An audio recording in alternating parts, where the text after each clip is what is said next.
Hello and welcome back to more StephenPlays Magic Duels. On the last episode, it was a party. We got to play as several Planeswalkers, essentially. We were Gideon's army, and things went pretty well today. It looks like we're taking on the role of Nissa. What exactly are we doing as Nissa? I guess we'll find out soon. You consult with the other Planeswalkers.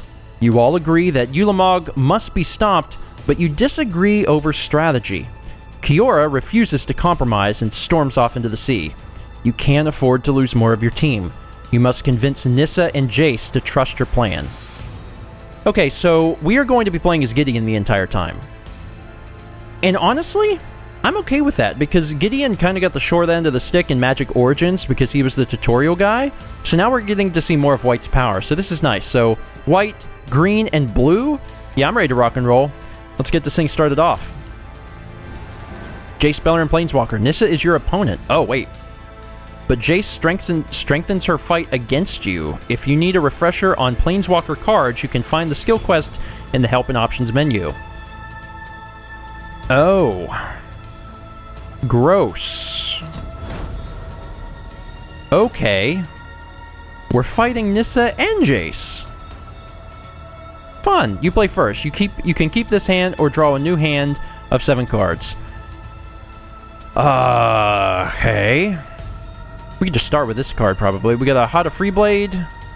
It's a good ally. Get another good ally. We got a lot of allies. This one, Lantern Scout.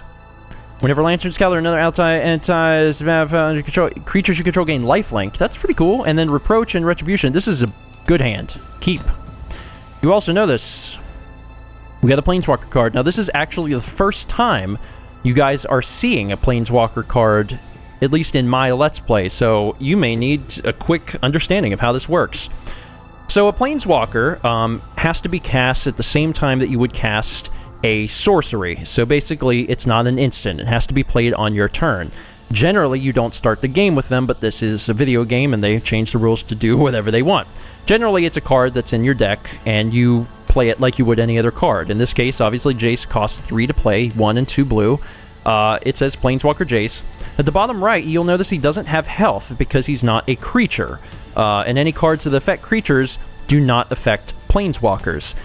He has that 1 in the bottom because that is his loyalty counter. He comes in with loyalty. Now, whenever I go to attack, I get to choose if I want to attack Nissa or if I want to attack Jace. And if I attack Jace, Jace's health is his loyalty. So if I have a creature that does 1 damage and I attack Jace, then he'll die. Now, on Nissa's turn, having this Planeswalker, she can use one of his abilities, assuming she can afford it, for at the same time that you would play a sorcery. So on her turn, Jace would just be able to say, you know, each player draws a card. So if he did that, his loyalty would go up to 3.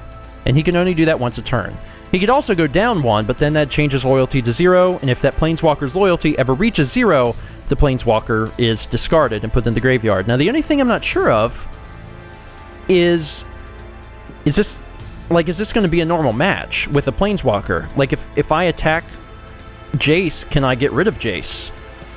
And to be honest, I don't know if it's going to let me, but generally that's how it works. Okay. So we have Planes, which we probably want to do to get this guy in immediately. Yeah. Yeah, I suppose. So this guy gives +1/+1 counters on himself. This gets +1/+1 counters on himself also.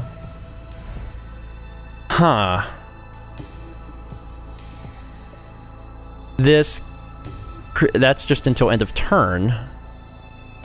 So I'm trying to decide what I want to do. I guess it does make the most sense to just do this. I was just going to put in Canopy Vista, but maybe I'll get another land. Who knows? I guess we'll find out. So that's in. I'm really curious if it's going to let me just kill Jace right at the beginning. I have a feeling it won't. In a typical match, I'd be able to. Although, in a typical match, you also wouldn't start with you wouldn't start with a Planeswalker on the field. So, Evolving Wilds. Just going to go ahead and activate that so we can get a forest. So we have one. There's a forest. Okay, we go to the attack step. And let's see. Okay, it's going to let me. I'm just going to go ahead and hit Jace for 1. Seems correct. Is he dead? That's it. Loyalty 0. Well, that's nice. So basically now we don't have to worry about Jace. Jace can be kind of beneficial for me because his +2 loyalty thing is that he gives us cards to draw for both me and Nissa. But that can quickly turn into, I'm going to do -10 and mill you for 20, and that's gross. I don't want to do that. So now that I control 2 or more basic lands, I can play Canopy Vista and not worry about it. Let's go ahead and put the Survivalist in. I want these guys in because they get +1/+1, and that's going to help me out a lot. That turns that into a 2/3, and this into a 2/2. Now we'll go ahead and swing for 2. So, yeah, the game was hyping up, oh man, you're going to have to fight Jace. And no, we won't. Jace is dead. So, I'm just glad we got rid of that threat so quickly, because that could have become bad. And then, generally what happens is, Planeswalkers usually have more than 1 loyalty. So when they come in, they have, you know, they might start with a few. So then you're like, oh god, should I attack and work on killing my opponent, or should I kill this Planeswalker that's going to aid my opponent, you know? It becomes a mind game. Let's get Lantern Scout in, that helps all the allies out. Freaking fantastic! I love it. Also, Nissa's in trouble. Nissa is in extreme trouble. I do not know why she has not brought out a creature yet, but she's down to 12. And if she doesn't change something soon, the match is mine. I don't know if she was just relying on Jace to like get her out of that bind, but she is not going to have a chance in hell soon. Natural Connection. Search your library for a basic land card. Okay. So you clearly have got... oh, maybe not. I was going to say you would clearly have water, but I guess not. We're fighting Nissa, technically. We're not fighting Jace. Jace was just there, and now he's dead. How can you have 5 land cards and not be able to play anything? That doesn't make any sense. You have 5 cards in hand. The only thing I can guess is that she did not mulligan her hand, which was dumb, and now she's got a huge creature. This is crazy.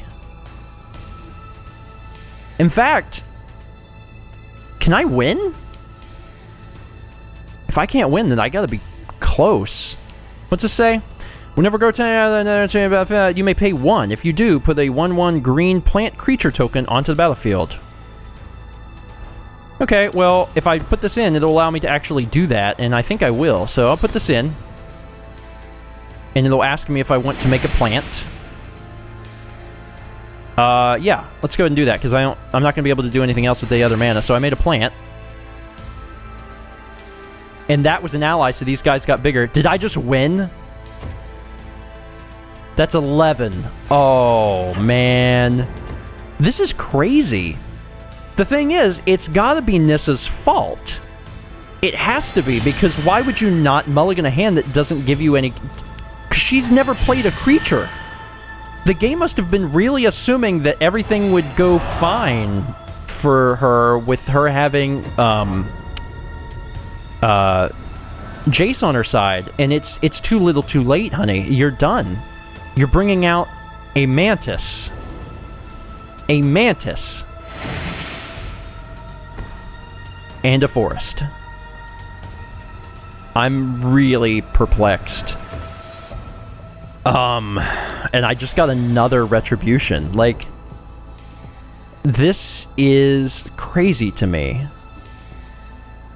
This is, like, absolutely crazy to me. And now the ultimate question. Do I end the episode at just 10 minutes? It seems so small. Or do I toy with her a little bit? I vote toy. We can overrun her at any point in time. She'd be real easy to kill. She's going to block it because she has to. In the meantime, we will continue to get bigger. I'm just kind of curious to see what happens. We'll just play it out a little bit. Another Mantis. It's taking, like, everything she can muster to play... Wait a minute, it doesn't make any sense. She would have been able to play that Mantis before that, because that's a 4 cost, and she had 2 of them, which means she would have got them sooner. Why wasn't she playing the Mantis? Was the game's AI set up to, like, not do anything for a while, so I could focus on Jace or something? That doesn't make any sense. Confirm attack. Once again, you're losing your Mantis. I've got a handful of stuff to get rid of the Mantis myself. This is extremely unusual and perplexing. Nissa's Revelation. Scry 5, then reveal the top card of your library. If it's a creature card, you draw cards equal to its power, and you gain life equal to its toughness. Ooh. Huh. That's a great card. Her revealed card is a giant mantis, so she's going to draw 2 cards and gain 4 life. That's cute. It's very cute. I think I'll swing with my 4 again. What is this? Core Blade Whirl. Whenever Core Blade Whirl or another ally enters the control under your control, creature's control gain first strike to end of turn. Oh, that's neat. Let's put it in just for the fact that I will get a ton of extra stuff. And I can choose to pay 1, which I will. Cycle through to available mana. It's fine, just use this. Which makes all my other guys even bigger.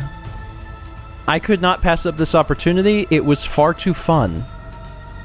Look at my little army. It's so cute. My little army is so cute. All right, so let's now let's be gentle. Now we don't want to kill her. Let's do 4 damage again.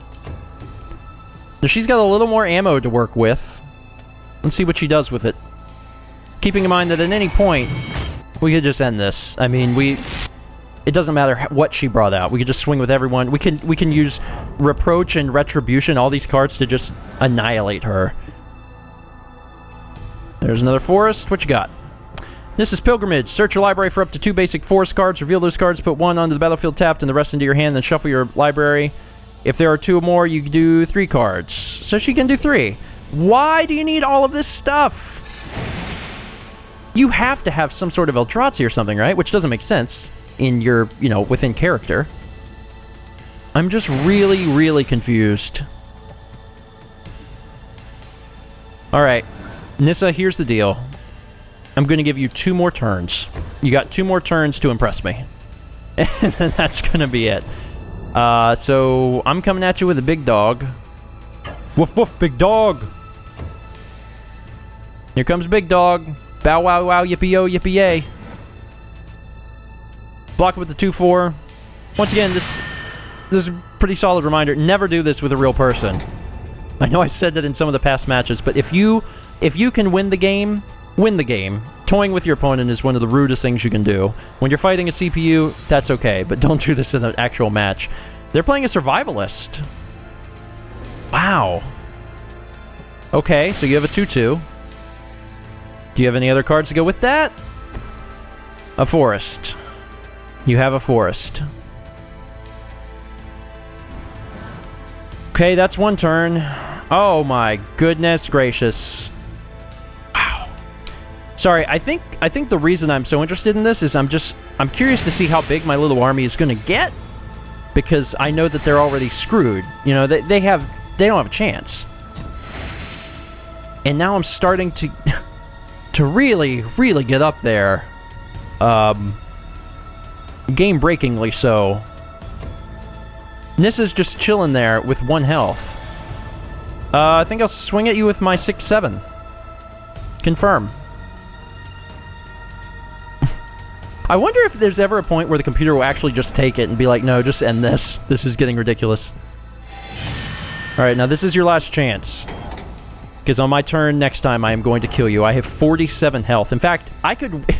If I managed to get Felidar Sovereign, I could win. I actually would... It'd be kind of fun to win with that. That would be a really fun win condition. Ooh, now I kind of want to win that way. The problem is I probably only have 1, and I don't know where it is in my deck. That's the only issue. Yeah, Evolving Wilds. Sure, I'll just put it there. I don't even need it. If I get a landfall creature, it'll be worth more then. Yeah, continue, I suppose. I feel so bad. It's like, please swing with everyone. Please. Just annihilate her. Alright, here's the deal. One more turn. Just one more turn. Just holding out to see if Feladar's around. That's it. Just holding out for Feladar. Skip attack. Skip main. Because if I drew Feladar, that'd be pretty friggin' sweet. And I would like that. Also, it'd be really funny if Nissa had a way to wipe the board. There's cards like that. In white, there's a card called Day of Judgment. It just kills everything. It's really fun. It's a great card. So, I didn't get the card I wanted, so I am going to swing. Part of me really wants to just see how big this thing can get, but I don't want to drag this on any longer than I absolutely need to, so I'm just going to go ahead and swing for whatever this is. I have no idea. Oh, minus 11, 14, 17, 21... Or not 21? That's where I thought I had 4 of them. Whatever. Negative 26. That's not bad. That is not bad at all. Technically, we won this match. I mean, we didn't have any problems whatsoever with that match. It was just ridiculously easy. And by the time they start bringing out the Mantises, which aren't even big creatures to begin with, they had already lost. You and the other Planeswalkers agree on a plan to contain Ulamog and defeat him. Each of you has an important role to play. While Nissa and Jace assemble the Hedrons to trap the Titan, you hold the encroaching Eldrazi forces at bay. And that is that.